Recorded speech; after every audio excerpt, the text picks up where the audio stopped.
สวัสดีครับพ่อแม่พี่น้องแล้วก็เป็นเพื่อนทุกคนนะครับเด้อมาพอกันอีกแล้วทางช่องเพื่อนคนทำเกษตรสำหรับท่านใดเข้ามาแล้วก็ฝากกดไลค์กดแชร์กดติดตามและอย่าลืมกดกระดิ่งด้วยครับเด้อเพื่อได้แจ้งเตือนคลิปใหม่ๆสำหรับคลิปนี้มื้อนี้เด้อพี่น้องเด้อเสาร์วันพุธเด้อพี่น้องมาอยู่ทางตลาดนัดโคกระบือทางกุดเรือค่ำผู้เด้พามาเบิ่งบรรยากาศตลาดพี่น้องแล้วก็พามาสำรวจราคางัวควายน้ำด้วยพี่น้องเด้อมื้อนี้พี่น้องสำหรับมื้อนี้ก็ที่เสาร์วันนั้นนะพี่น้องเสาร์วันนั้นวันพุธเสาร์วันพุธมื้อนี้งัวก็หลายควายหลายเด้วยพี่น้องงัวควายหลายอยู่นี่พาเบิ่งบรรยากาศตลาดสอบถามราคาพี่น้องพี่น้องมาเบิ่งงัวน้ำกันพี่น้องงัวน้ำกันว่าหลายอยู่แต่ว่าเจ้าของบ่มีก็ถามยากได้พี่น้อง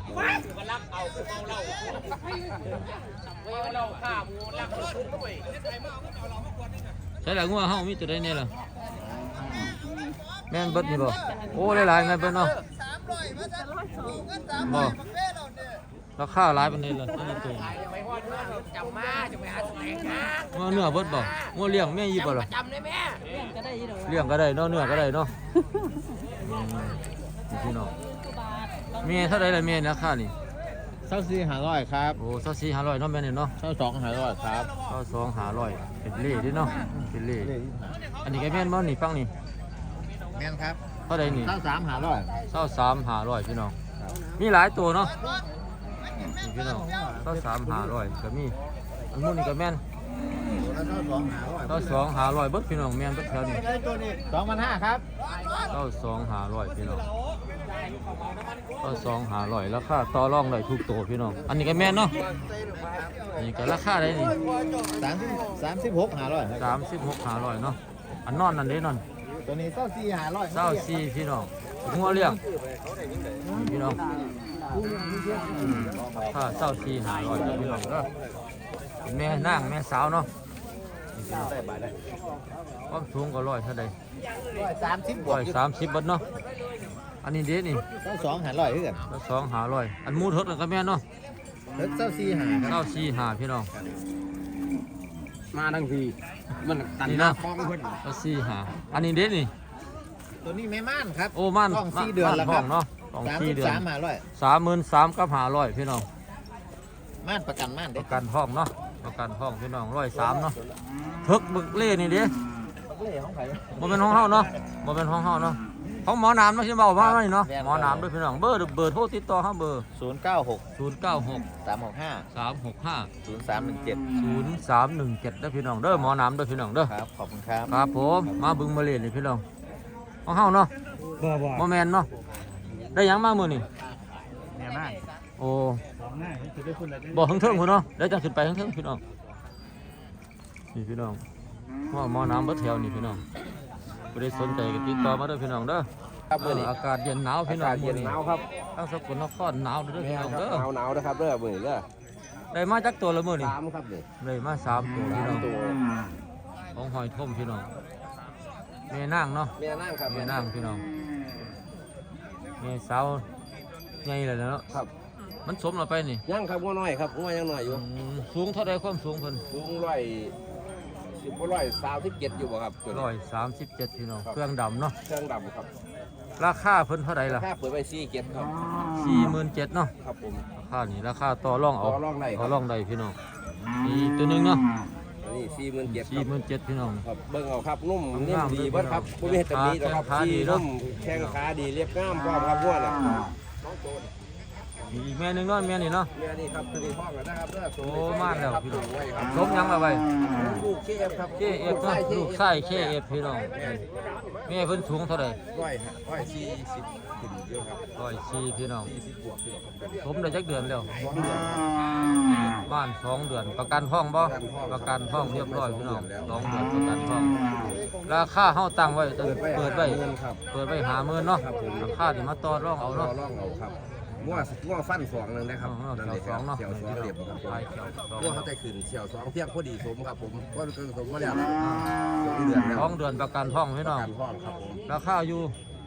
50,000 บาทครับ 50,000 ครับถ้าเปิดไป ต่อรองเอาเนาะ ต่อรองได้จักหน่อย อันนี้ดิหัวลุ้นนี่ อันนั้นก็ไว้40,000ครับพ่อน่ะ หัวลุ้นนี่แม่สาวเนาะแม่สาวพี่น้องหัวลุ้นหัวลุ้น เน่าครับเน่าสูงครับตัวนี้แม่มันใหญ่ครับงัวแม่ใหญ่ครับ สูงเท่าไรนี่ สูง140ครับ 140พี่น้องเป็นแม่นางเนาะ เป็นแม่นางแม่สาวงัวได้14 เดือนครับอายุ อ่อนๆอยู่ งัว14 เดือน ยังทันได้สม ยังบ่ผสมนะครับแล้วพี่น้องกองฝ่ายกันสมกับผสมเอาครับผมคือเรียบงามครับผมที่ตำนี้ครับผมรุ่มซีครับ เครื่อง เครื่องดำ เค ครั รื่ บ องดำพี่น้องเครื่องดำใต้สูงจนทนพี่น้องราคาเลย เราไม่40,000ครับ 40,000เนาะ ครับผม 40,000พี่น้องสำหรับแม่นี่เด้อพี่น้องเด้อ ครับผม ต่อรองเอาพี่น้องแม่นี่เด้บัดนี่ แม่นี่ของพ่อใหญ่พวน เนาะของหอยพวดเนาะอันนี้ของหอยหางท่มเนาะ อันนี้ของผม3ตัว 3ตัวพี่น้องหางท่มเบอร์โทร เบอร์โทร088ครับ 088 534 534 0046ครับครับพี่น้อง 0046 ป้อง เด้อ ฝ่าย พี่ ส น้อง นใจ เด้อ โทรติดต่อมานะครับ มีรถส่งเรียบร้ มี อย รถ เนาะ ส่งเรียบร้อยครับผม100 โลส่งฟรีครับ ฟรีพี่น้อง100 โลส่งฟรี มีปัญหาดอกครับการส่งเพื่อเฉพาะในคารามันกับยามันดอกเนาะหัวหน้าเนาะ เลยสนใจ ซอยกันไป โทรมาเนาะ แบ่งพี่แบ่งน้องไปเลี้ยงครับพี่น้องครับ เดี๋ยวมาอีกครั้งนี้พี่น้องเป็นแม่นั่งคือกันพี่น้อง แม่นั่งครับ แม่นั่งย่างอ่อน พ่อเดียวกันและมีรุ่นตัวนี้ครับว่ามันเดียวกันเลยเนี่ยพี่เดียวกับลูกแฝดคุมบ่า เครื่องดำพี่น้องหนังหนาคอขาใหญ่พี่น้องแม่นั่งอันนี้ก็แม่นั่งคือกันสีแดงพี่น้องแต่ว่าหันบ่คือตัวนั้นความหนาตัวนั้นหนากว่าเป็นกำลังเซ็กราคากันอยู่เท่าไหร่ล่ะราคาเพิ่น ตัวใด นี่สีแดงนี่ ตัวนี้37,000 โอ้37เนาะสูงเท่าไหร่ล่ะความสูง ตาทิพย์ตัวนี้เนาะ สาธิตประมาณเด้อมื้อนี่สาธิต130เนาะนี่พี่น้องประมาณ130นี่แหละราคา37แม่นี่เด้แม่นี่เด้ 47,000 47เนาะนี่พี่น้อง47ความสูงก็130กว่าๆอยู่พี่น้อง3บวกอยู่แม่นางพี่น้องแข้งขาคอขาแข้งขาดีเนาะหนังหนาดีพี่น้องราคาอยู่ที่ 47,000 47,000อันนี้ 17,000 37ราคานี่ต่อได้เนาะ ต่อได้รอได้ ห้อยฟ้วน ครับ ทั้งบ้าน น้องศาสตร์สว่าง ศาสตร์สว่างเบอร์โทรติดต่อ 065 065 016 016 3328 3328ห้อยฟ้วน ครับ เนาะ ผมสนใจโทรมาครับ ได้สนใจก็โทรมาต่อรองเอาด้วยพี่น้องเด้อมีรถส่งเรียบร้อย โอเค พี่100 โลเนาะ ครับผม นี่พี่น้องส่งถึงบ้านถึงทีเลยพี่น้องสนใจแล้วโทรมารถ ขอบคุณไก่ไป 35เนาะลูกแรกหรือลูกทักตัวแล้ว ลูกสองเนาะลูกตัวแม่พี่น้องลูกแม่หูเนาะนี่พี่น้องเป็นงัวเลี้ยงลูกมันก็กับจอยจังหน่อยพี่น้องลูกทักตัวก็ลูกสองแม่สูงเท่าไรความแม่เพิ่นนี่สูงความสูง เท่าหนูเนี่ยประมาณ 140อยู่บ่ ก็หนูสูง150อ่ะ บ่โอ้ หนูสูง150 103ประมาณ103ราคาเลย 35,000 บาท ราคา 35,000 บาทราคานี่ต่อรองได้เนาะห้อยหยังละซื้อย ายเจค่ะ ยายเจทั้งหลายบ้าน กุดเรือ กุดเรือค่ำเลยเนาะ ค่ะ เบอร์โทรติดต่อเข้าเบอร์ 063 242 4464 4464เนาะยายเจเด้อพี่น้องเด้อห้อยเจผู้ใดสนใจจะได้งัวไปเลี้ยงพี่น้องโทรมาต่อรองเอาเด้อพี่น้องเด้อ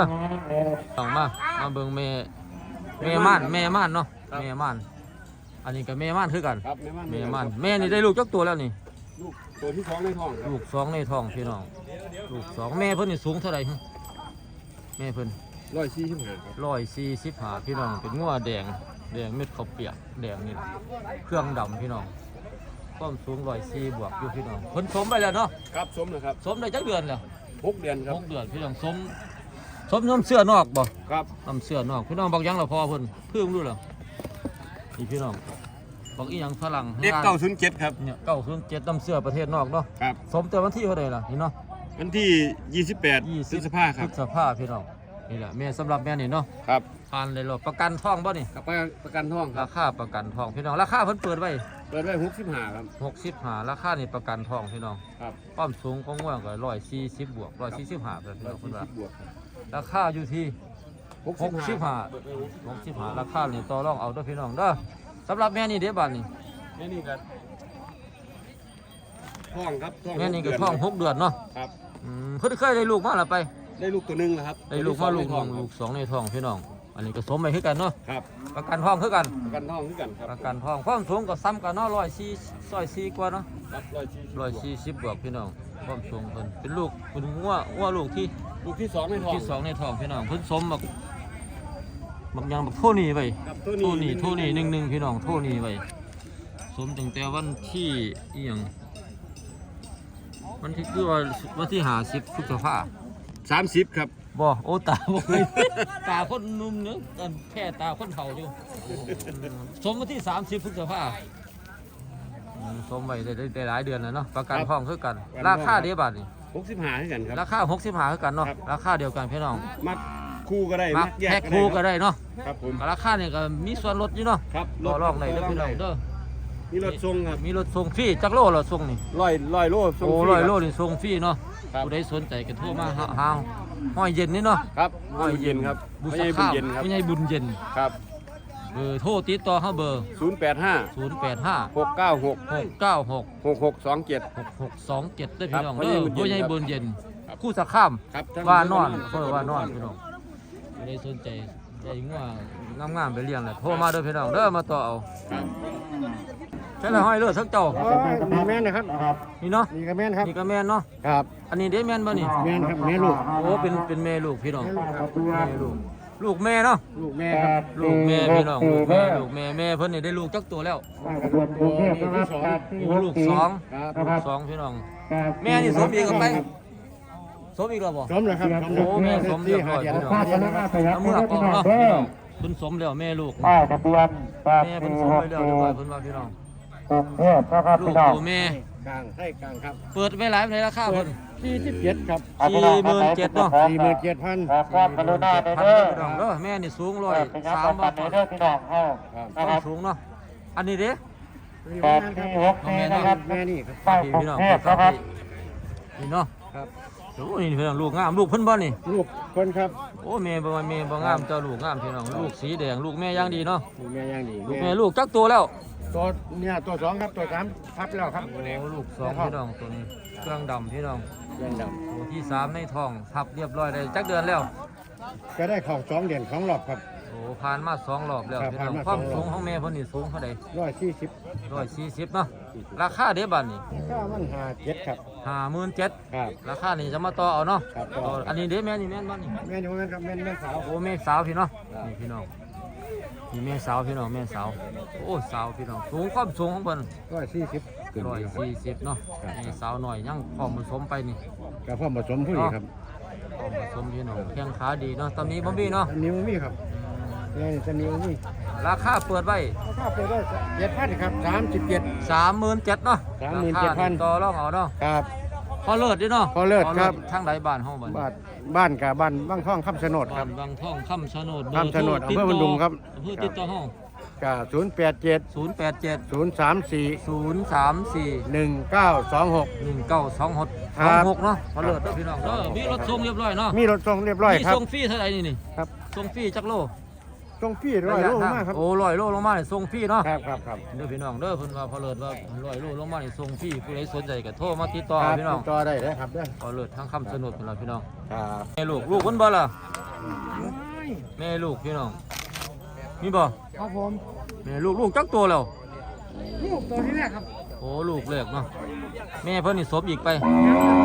แม่ท้องว่างพี่น้องแม่สูงเท่าไหร่ความแม่สูงความสูงแม่เพิ่น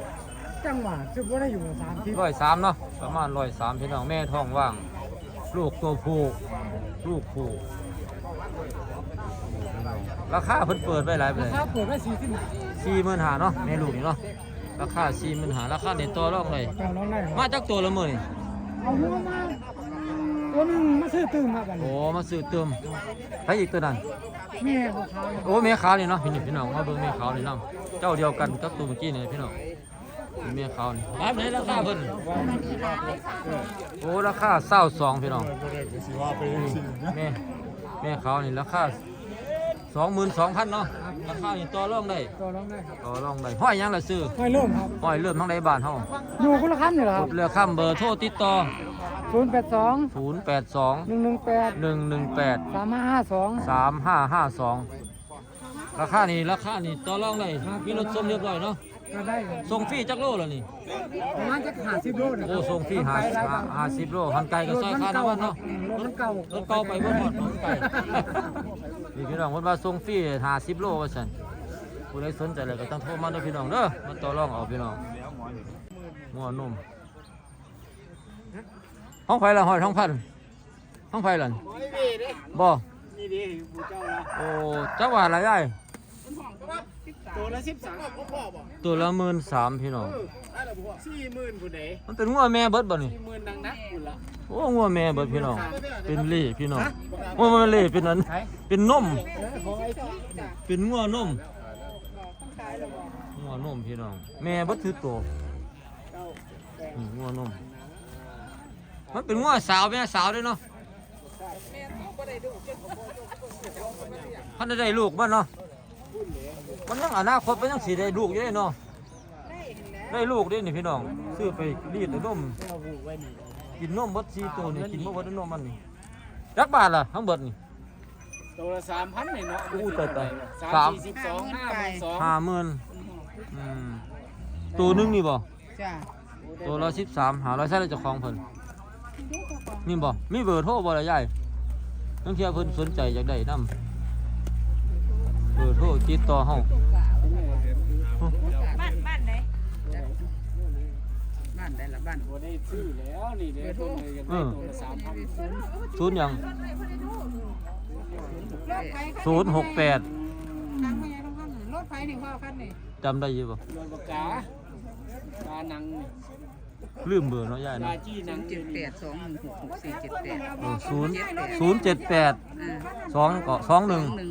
6478ย่ายังก็ซื้อไว้จังได๋ก็ เบอร์ตูเว ตูเวเด้อพ่อเวพี่น้องห้อยเว ปากกาวะ เพิ่นมีงัวนมพี่น้องงัวนมแม่งัวแม่เบิดทั้งอัน4 ตัวนี่แหละผู้ใดสนใจอยากได้ก็มาเมาเด้อพี่น้องเด้อมาต่อรองเอาราคานี่ล่ะพี่น้องเพิ่นว่าราคานี่ต่อรองได้อยู่ กาครับ โอ้ยังแม่นี่เนาะ ยังแม่นี่ครับนี่ แม่นาง ครับแม่นางครับ พี่น้องแม่นางสูงเท่าไรล่ะความสูงเพิ่น ความสูงก็สิประมาณ135บวกอยู่ที่ 135เพิ่นแล้วเนาะ ครับ เป็นแม่นางแม่สาว ครับ ราคาเด้บัดนี่ ราคาเนี่ย24ครับ 24เนาะ ครับผม 24,000ราคานี่ต่อเอา ตัวเอา ต่ ค อ รับ รองได้เบิดมือพี่น้อง ครับ อันบักนี่เด้ บางทีโมแมนครับ แม่นของเฮาเนาะ สองตัวครับ โอ้2ตัวนี่แม่นี่ขายแล้ว ขายแล้วครับ ไลฟ์ได้เลยแม่นี่ ตัวนี้ขาย17ครับ โอ้ขายเรียบร้อย17เนาะยังเดียวแม่24เนาะ ยังเหลือแม่24ครับ ผู้ใดสนใจก็จังโทรมาเบอร์โทรหาเบอร์ได้ล่ะ 082 082 531 531 8257ครับ 8257เด้อพี่น้องเด้อห้อยยังล่ะ ห้อยต้อมครับ ห้อยต่อทั้งหลายบ้าน หน้าหว่าครับ หน้าหว่าพี่น้องผู้ใดสนใจแล้วก็โทรมาต่อรองเอาพี่น้องมีรถส่งเรียบร้อยเนาะ แมนครับ พี่น้องมาผู้ใดสนใจก็โทรมาสอบถามมาเด้อพี่น้องเด้อ อันนี้142เครื่องดำพี่น้องหัวโบดเนาะใช้ลูกคนมีลูกปะ แยกแล้วพร้อมผสม โอ้เป็นหัวท้องว่างเนาะพี่น้องท้องว่างพี่น้องความสูง104เนาะสมแล้วไปนี่ยังเนาะท้องว่างเนาะราคาเขาเปิดไปหลายไปเลย32,000พี่น้องถึงว่าโบดพี่น้องว่าโบดเครื่องดำราคา32ผู้ใดสนใจจังโทรมาด้วยพี่น้องเด้อมีอีกแม่นึงก็แม่นี่เนาะ มีท่อง6 เดือน ท้อง6 เดือนเป็นว่าพื้นเมืองเนาะ แมน นี่พี่น้องว่าพื้นเมือง สูง123 รวมสูง123พี่น้องลูกจักตัวแล้ว ลูกที่เท่าไหร่ ลูกตัว3ในท้องแม่ก็สมเรียบร้อยเนาะประกันท้องบ่นี่ ประกันท่องค่ะ ประกันท้องเพิ่นพาเพิ่นอุ่นกระเซ้าเราพี่น้องกระเซ้าความสูงก็123เนาะราคาอยู่ที่เท่าไหร่ 23,500 23,500เนาะอันนี้เด้แม่นฮ้อบ่นี่ อันนี้ก็แม่นค่ะ อันนี้ก็แม่นเนาะเป็นงัวสาวเนาะงัวสาวพี่น้องสมไปยังบ่สมพี่น้องความสูงนี่ ความสูง ความสูง135พี่น้องราคาเขาเปิดไว้เท่าไหร่ 27,500 27,500เนาะ ขึ้นอยู่กับเส้นทางเด้อ เนาะโอ้ไก่เนาะแต่ว่า27,500ราคานี่ต่อได้เนาะ จ้า ห้อยหยังล่ะซื้อ พรพัฒน์ฟาร์มบึงการ บ้านบึงการเนาะเบอร์โทรติดต่อ 065 065 642 642 7998 7998ได้พี่น้องเด้อผู้ใดสนใจพี่น้องผู้ใดสนใจอยากได้งัวเลี้ยงโทรมาด้วยพี่น้องเด้อนี่พี่น้อง3ตัวนี่ล่ะ ราคาต่อรองได้ทุกตัวพี่น้องต่อรองได้พี่น้องงวดบักงวดลูกบักซี่ไหวเพิ่นว่าพี่น้องตัวผู้เลี้ยงยังเครื่องอยู่ ดีกันหานะจะเอาฮอดปานนั้นมันชื่ออะไรกันนั่น เป็นงวดผู้พี่น้องจักตัวแล้วเอามานี่ เรืออยู่2ตัวผมมา เนาะบักเถิกนี่เนาะเถิกนี่ราคาอยู่ที่ 500ครับ 25,500นี่เนาะ ลูกที่ไว้ พี่น้อง ได้14เดือน มีพอมีหลอดเรียบร้อยนี่พี่น้องหลอดเฮ็ดพอพันได้เนาะ ได้ครับ ราคา24ครับ ราคา25,500 โอ้25,500เนาะราคาต่อเอาอันแม่นั่นดิแม่นเฮาบ่ นี่นั่นของเวลา โอ้บ่แม่นเนาะอันตัวใดนี่ของหางพี่ผมทุกคนครับไปไปเบิ่งจักเข้านี่พี่น้องฟังทางนี้ของหางวินตัวนึง25,500พี่น้องอันนี้แม่ลูกบ่นี่บ่แม่มีลูกบ่นี่ บ่มีครับ แม่สาวลูกได้ลูกแล้ว แม่พันลูกแล้วครับ ผ่านลูกดึงแล้วเนาะนี่ราคาอยู่เศร้า 500 แม่นี่ดิบ่แม่น บ่แม่นครับ บ่แม่นเนาะอันนี้มีเชียร์2ตัวของหางวินพี่น้องเบอร์โทรติดต่อเฮาเบอร์ 087 087 96 96 31044 31044เด้อพี่น้องเด้อ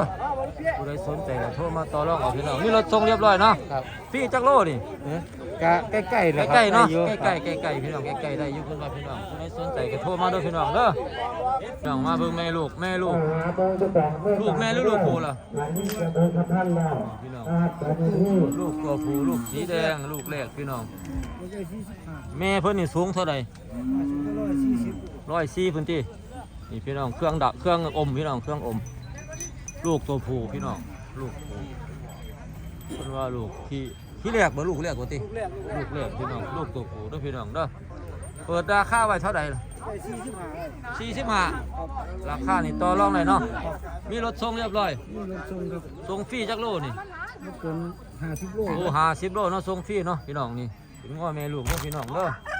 ผู้ใดสนใจก็ได้ก็โทรมาต่อรองนำเพิ่นพี่น้องห้อยหยังล่ะซื้อเฮาห้อยทุยเบอร์โทรติดต่อ090 334 7133เด้อพี่น้องเด้อห้อยทุยทั้งในละบ้านทั้งเจริญสินพี่น้องผู้ใดสนใจงัวเลี้ยงก็โทรมาสอบถามมาต่อรองเอาพี่น้องมีรถส่งเรียบร้อยเพิ่นว่า50โลนี่ส่งฟรีเด้อพี่น้องเด้อเป็นงัวพื้นเมืองเนาะ แม่ทอง ง้อแม่เพิ่นเมืองแม่นี่มีลูกแล้ว มีลูกแล้ว อันนี้ก็ลูกเพิ่นลูกตัวที่อะไรตัวนั้น ลูกตัวที่ ลูกที่2ที่3มีท้อง 2 3ในทอง อ๋อเป็นงัวไทยเนาะ เป็นหัวไทย สูงเท่าไรความสูงเพิ่น ห่วยมันเท่าใดวะพุ่งสูง 120เนาะเครื่องดำดีเนาะเครื่องเนาะเพราะว่าถ้าดำฮอดเครื่องนุ่มก็ดำพี่น้องเครื่องดำคอขาดำพี่น้องเป็นงัวแดงเครื่องดำเป็นงัวลาดบ้านเฮาล่ะพี่น้องมาได้จักเดือนล่ะ บ้านใน3 เดือน 3 เดือนแล้วสมยังเอาไว้ สมธรรมดาคืออันนี้ละ บ่นึกว่าสม4ใบบ่แม่นเนาะ บ่ สมธรรมดาบ้านๆเฮาเนาะราคาเพิ่นเด้ ราคา42,000ราคาห้อง 42 ไว้ต่อได้ยังต่อ รา ได้ คานี่ยังต่อได้อีก ต่อได้อีก 42ต่อเอาเด้อพี่น้องเด้ออันแม่นี่เด้บัดนี้ อันนี้บ่แม่น บ่แม่นของเฮาเนาะ บ่แม่น ของเฮานี่มีแค่นี้ ครับแม่ลูก นี่พี่น้องมีแม่ลูกแม่ลูกพี่น้องราคานี่มาต่อเอาเด้อห้อยหยังล่ะซื้อ หอยเช่น ห้อยเช่นทางใดบ้าน พอเช่นอยู่พรเจริญ พ่อเช่นพรเจริญเนาะ พรเจริญ เบอร์โทรติดต่อเฮาเบอร์ 099 099 836 836 3397 3397พ่อเช่นนะพี่น้องเด้อนี่พี่น้องเป็นจะเลี้ยงนี่ดอกมันงัวเนี่ยมันเลี้ยงง่ายเด้พี่น้องเนาะเอาเข้าสวนยางเนาะ ส้นยาง ผู้ใดสนใจก็โทรมาพี่น้องโทรมาต่อรองนี่รถส่งเนาะ ที่ได้ส่งความ ฟรีจักโลแล้วนี่ฟรีบ่หรือจ้างเอา ก็พี่อยู่ประมาณจัก30โลนี่ล่ะ โอ้ฟรีเนาะฟรีจัก30โลเหลือหันก็ซอยค่าน้ำมันเนาะ ค่าน้ำมูกน้ำมันไป เด้อพี่น้องเด้อผู้ใดสนใจก็โทรมารถพี่น้องจักบาทละซื้อมาน่ะ ผมซื้อ12,500 12,500ขายหลายปานใดล่ะบัดนี้ ขาย13ตัวมันยังมีกำไรเนาะอย่า ได้กำไร1,000เก่าเนาะ บ่ฮอดวันแล้วก็ได้500 500เนาะ เดี๋ยวบ่ได้เอาไปใช้กันต้องนี้ไว้ เป็นงัวอันเป็นงัวแม่สีขาวพี่น้องเบอร์เดียวกันกับงัวอันนั้นเนาะ ครับได้การเลย ละ13บาทติ บอกเบอร์โทรไป 13ราคาไว้ห้องไว้13 ฮะ 13บ่แม่นนี่